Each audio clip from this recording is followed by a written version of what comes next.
Primero comenzamos viendo en esta clase de introducción este tema que se llama humildad y discernimiento. ¿Por qué yo quiero poner en primer lugar este tema?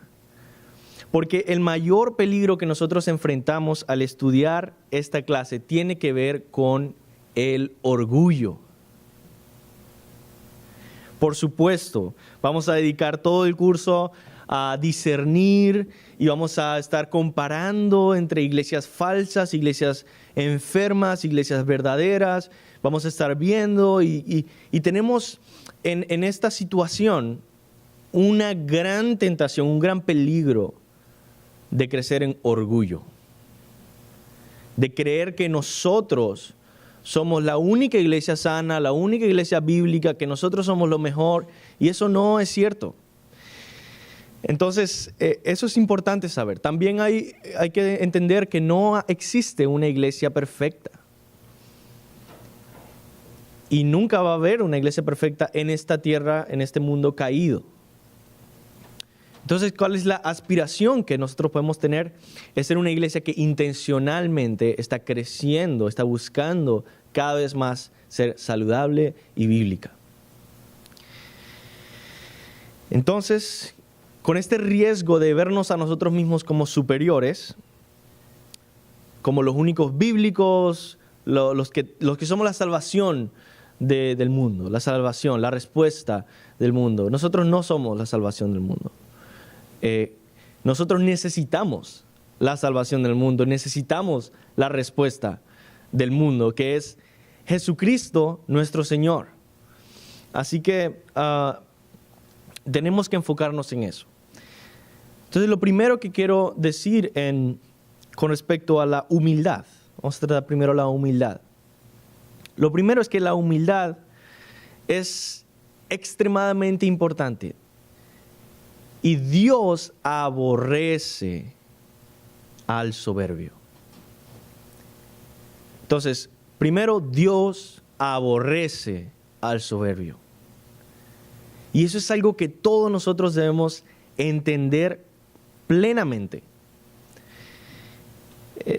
Si eso nos llega a ocurrir a nosotros como iglesia, nosotros nos volvemos orgullosos, soberbios, Dios va a aborrecer lo que sucedió en este curso, por supuesto.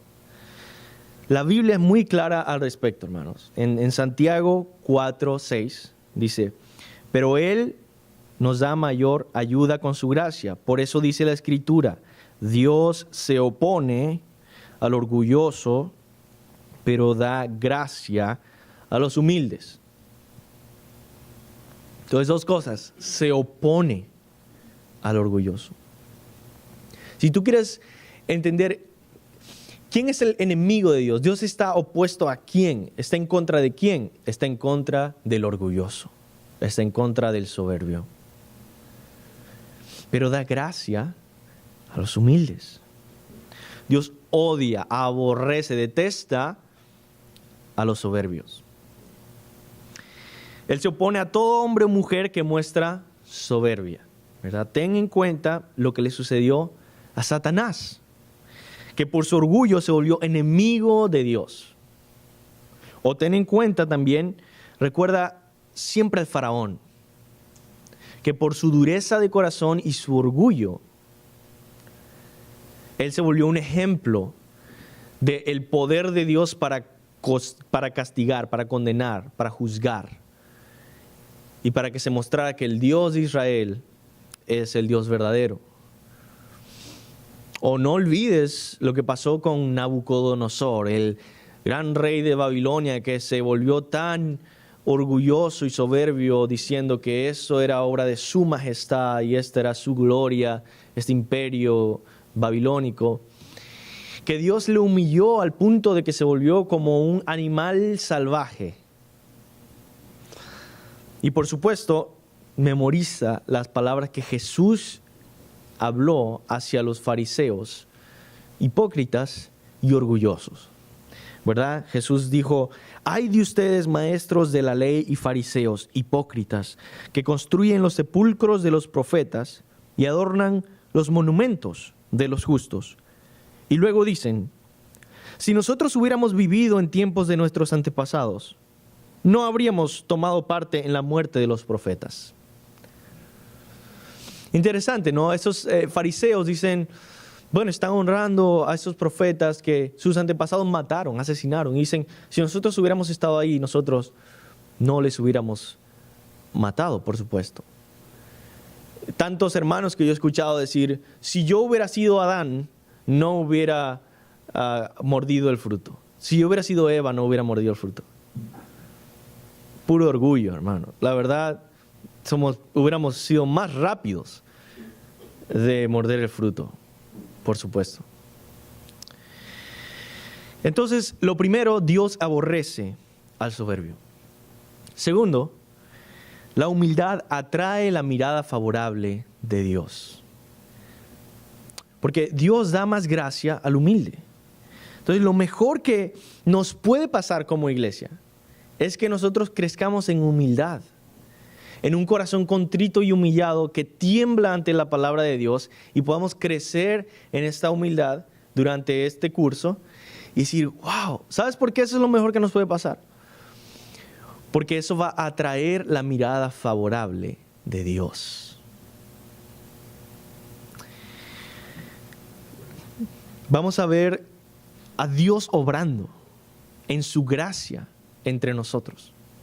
Vamos a ver personas que se convierten, bautismo, vamos a ver gente que quiere hacerse miembro. Vamos a ver una iglesia que crece en salud. Y todo esto, por supuesto, va fundamentado en la humildad. Entonces, escucha Isaías 66, del 1 al 2. Dice, Jehová dijo así, el cielo es mi trono y la tierra estrado de mis pies. ¿Dónde está la casa que me habréis de edificar? ¿Y dónde el lugar de mi reposo? Mi mano hizo todas estas cosas. Y así todas estas cosas fueron, dice Jehová. Ahora, esta primera parte está diciendo, ¿por qué tratan de hacer todas estas obras y actos y monumentos y la casa? Yo fui el que creé todas estas cosas, como si ustedes me estuvieran sirviendo a mí. Yo soy su Dios. Ustedes no son tan grandes como ustedes creen ser. Pero termina diciendo lo siguiente, pero miraré a aquel que es pobre, o a veces en otra traducción dice contrito, pobre y humilde en espíritu y que tiembla a mi palabra. A ese miraré, no al que me hace los grandes monumentos y hace las grandes proezas que dice, mira lo que hice por Dios, mira el sacrificio que hice por el Señor. A ese no. Pero a este miraré, al que es contrito y humilde de corazón, al que es pobre y humilde de corazón y que tiembla ante mi palabra. Ese debe ser nuestra meta durante este curso. Humildad y temor al Señor, a la palabra del Señor. Obediencia a la palabra del Señor. Hay por supuesto una frase de Agustín de Hipona, muy antigua, que le preguntaron, dime, ¿cuál es lo más importante de la vida cristiana? ¿Qué es el camino que lleva a la santidad? Y él dijo, bueno, hay 3 caminos que llevan a la santidad. El primero se llama humildad, el segundo se llama humildad y el tercero se llama humildad. Una manera bonita de recordar que es imposible, hermanos, crecer en santidad sin humildad. Imposible. Un santo soberbio es una contradicción total. Así que terminamos de ver la humildad. Ahora vamos a ver el discernimiento. Entonces, un discernimiento fundamentado en la humildad. Y este discernimiento es muy útil, hermanos, porque hay tantas personas que han sido tan afectadas, tantos cristianos que han sido tan afectados en sus vidas personales y en sus familias por falta de discernimiento a la hora de unirse a una congregación. Yo tengo una gran cantidad de conocidos y de amigos que sus vidas han sido grandemente afectadas, ¿verdad? Terminaron quizá en divorcios, o terminaron quizá alejándose del Señor, o terminaron simplemente alejándose de la sana doctrina y creyendo falsedades porque no tuvieron el discernimiento para decir, ¿sabes qué? Esta es una iglesia falsa, es una secta. O esto es una iglesia enferma. ¿Qué tan enferma? También hay grados, ¿no? O sabes que esta es una iglesia saludable. Y eso también he visto el otro lado, ¿no?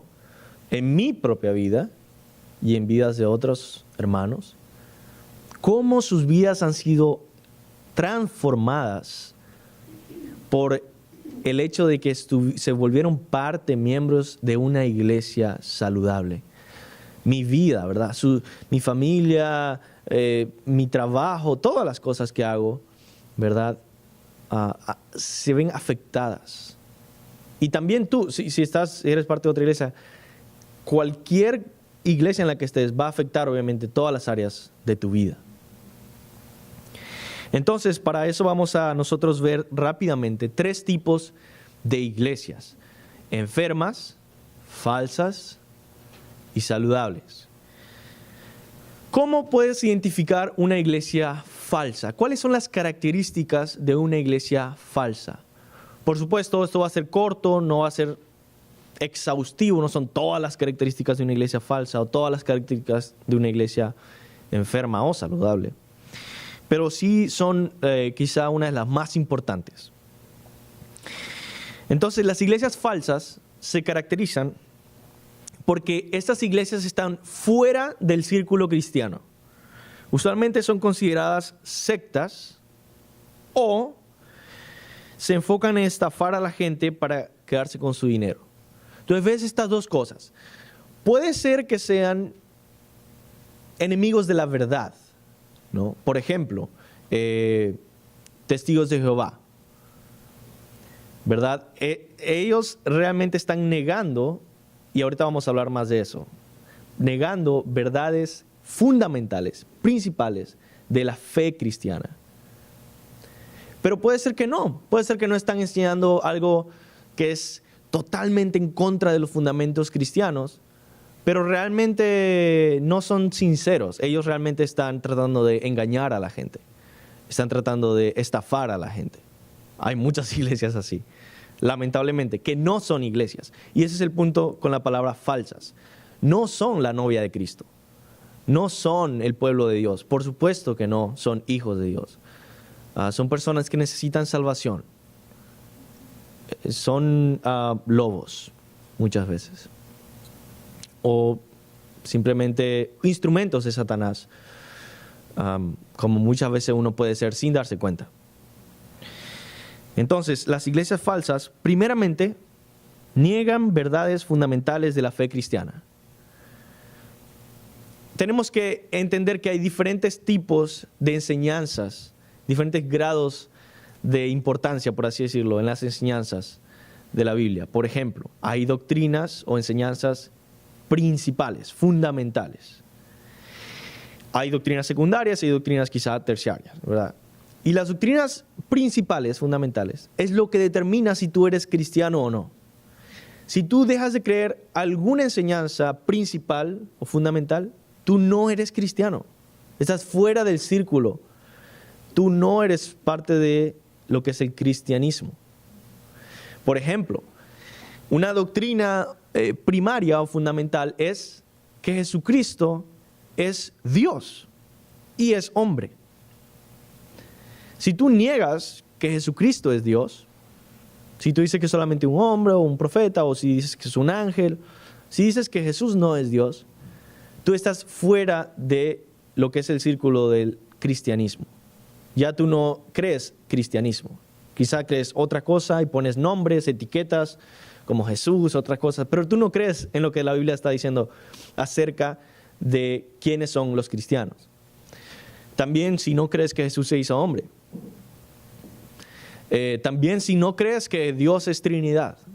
Si tú dices, ¿sabes qué? Solamente el Padre es Dios, el Hijo no es Dios, el Hijo es un hombre, y el Espíritu Santo no es una persona divina, es un poder.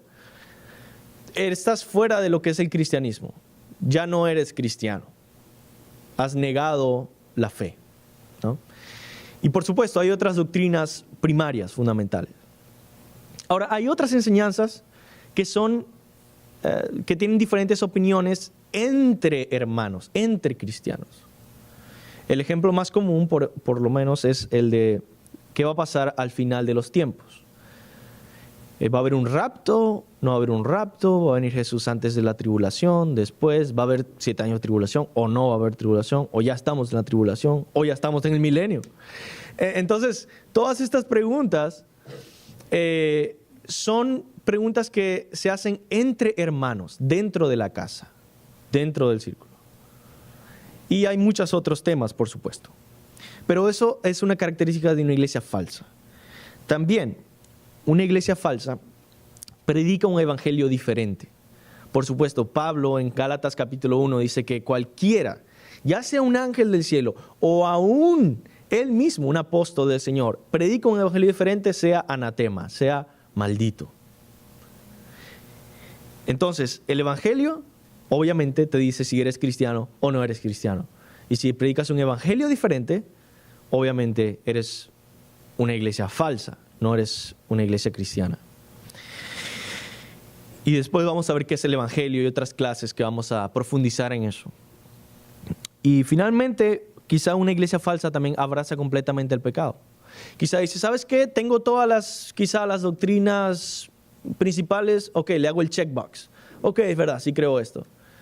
Pero nosotros hemos decidido, no sé, algo controversial, abrazar, por ejemplo, el homosexualismo y que hayan pastores homosexuales dirigiéndonos. Y eso está fuera de lo que cualquier cristiano hace 2000 años consideraría cristianismo. O no hablando del homosexualismo, sino de otras cosas. Yo recuerdo una secta que se llamaban cristianos y decían, no, es que nosotros enseñamos que Jesús ya derrotó el pecado, por lo tanto ya no hay pecado. Y el pastor se la pasaba bebiendo, fumando, tenía un montón de mujeres y era súper famoso, ¿no? Es interesante porque esa era su doctrina. Ahora, quizá en varias cosas él hubiera dicho, sí, Jesús es Dios o sí, lo que sea, pero había abrazado completamente el pecado. Eso es una iglesia falsa, por supuesto. Segundo, iglesias enfermas.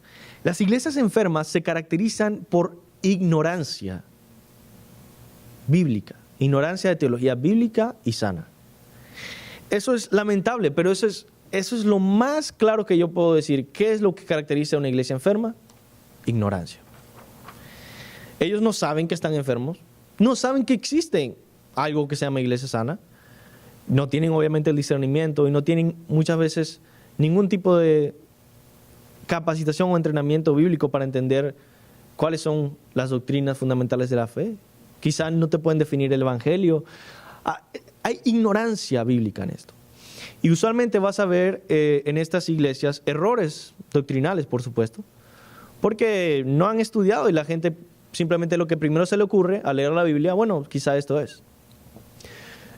Conocido, por ejemplo, en Venezuela, cuando yo estaba trabajando en una farmacia, recuerdo, hablé con una persona que me dijo, ¿sabes qué? Yo soy pastor de una iglesia que está por acá, llevo 17 años siendo pastor. Y decía, wow, yo era nuevo creyente, tenía un año de cristiano. Y me dice, sí, y seguimos hablando y él termina diciéndome, sí, bueno, Jesucristo, cuando vino a esta tierra dejó de ser Dios. Y yo así como, ok. Y después dijo, básicamente, el Antiguo Testamento no debemos seguirlo leyendo porque no vale para nada para el cristiano. Y yo como que, ok, hablamos como 5 minutos y ya me dijiste varias herejías. Como yo digo, ¿qué es esto? 17 años liderando una iglesia en esto. Yo tenía 1 año de cristiano y podía entender, esto es un error. Así que eso es una iglesia muy, muy, muy, muy enferma. Bastante, llegando al punto de ser falsa, ¿no? Y por supuesto hay diferentes grados de esto, pero quizá hay iglesias que se enfocan en mensajes de autoayuda, ¿no? ¿Cómo puedes mejorar tu vida? ¿Y dónde está el evangelio? No existe. O quizá en moralismo. ¿Sabes qué? Lo que debe ser una mejor persona. Debes mejorar. ¿Y dónde está Cristo? ¿Dónde está la santidad? ¿Dónde está la Biblia? No, la autoridad de la Biblia no está latente en esa congregación. Quizá también está el legalismo. ¿Sabes qué? Lo que enfatizamos en esta iglesia, no puedes usar, no sé, pantalones, no puedes usar maquillaje, tienes que dejarte el pelo largo. En fin, estas cosas que no tienen primero nada que ver con la Biblia y segundo, no son el evangelio. ¿Dónde está Jesucristo en tu mensaje? ¿No? ¿Dónde está la salvación por gracia, por fe? Eso es el evangelio. Y si no te gusta ese mensaje, pues no eres cristiano, vuélvete a otra religión, no sé, fariseo. Pero ese es el mensaje del cristianismo. Por supuesto, esas iglesias descuidan la autoridad absoluta de la Biblia. Y eso es lo principal. Y quizá, como son ignorantes de la Biblia, y perdónenme que suena un poquito duro lo que estoy diciendo, ¿verdad? Porque la palabra ignorante usualmente se ve muy negativamente. Pero eso es lo más claro que puede expresarse, ¿no? Necesitan entendimiento. Y vamos a ver en la segunda parte de esta clase, en Oseas, cuando dice, mi pueblo perece por falta de conocimiento. Eso es lo que dice el Señor. O también puede ser que, ¿sabes qué? Sí tenga conocimiento bíblico, como algunas iglesias en Europa, pero hay puro tradicionalismo y tibieza espiritual. Han perdido toda esperanza, básicamente. Es una iglesia seca. Recuerdo mi hermano comentándome de algunas iglesias que visitó allá en Europa y decía, ¿sabes qué? Yo le decía, oye, ¿por qué no invitamos a tal persona o evangelizamos o los vecinos? No. Si alguien viene, bueno, está bien, pero nosotros seguimos en lo nuestro. O sea, la esperanza muerta totalmente, ¿no? Seguimos con nuestra tradición, ya está. Aunque sí sabían bastante conocimiento teológico, estaban fríos y llenos de tradición. Eso es todo. Eso es una iglesia enferma, muy enferma. Iglesias sanas es lo que vamos a ver a continuación en la parte 2. Y se caracterizan por permanecer en Cristo, bajo la autoridad de Cristo y para la gloria de Dios. Entonces estas iglesias tienen una mente bíblica, un corazón entregado a Dios y unas manos ocupadas. Y eso lo vamos a ver en la próxima sección.